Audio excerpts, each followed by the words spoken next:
Това е една приказка македонска народна. Некой умрял. А он бил много щипца.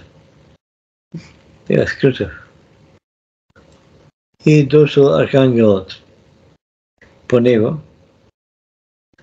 и му вика, айде, вика, спремай се на път со мене. И овој чекай нещо по път да вземам за ядење. Жено, дай нещо.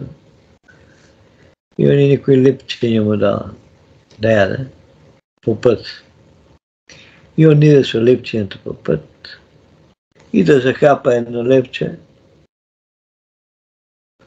Обаче нещо се подскрзна, лепчето падна у калта и се зацапа.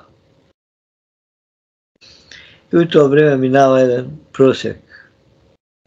И вика, дай, ако имаш нещо леп, пари, ово. И овој му го дава тоа зацапаното лепче на просекот.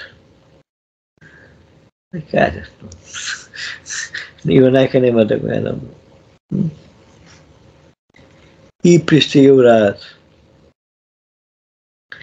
И во рајот разни семејства, блиски, љубящи одношенија.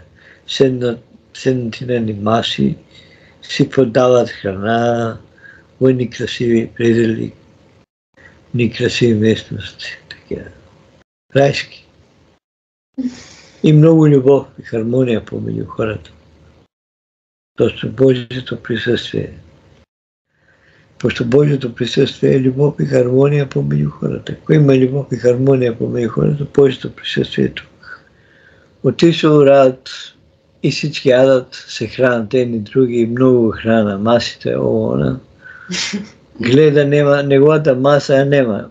Мега праша ангелот, кај е мојата маса? И му покаже една маса, само со едно место таму. И она лепче каливото го чака. Го чака него. Единствено тоа на масата. Она каливото лепче. Нешто му го даде на просекот, да го чека у рајот.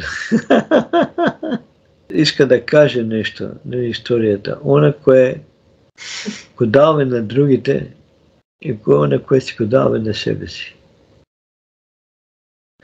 Така, ако на другите им даваме гнев, сомненија, лоши чувства към тях, секакви, тогаш ние тие ги чувства и към себе ги пращаме.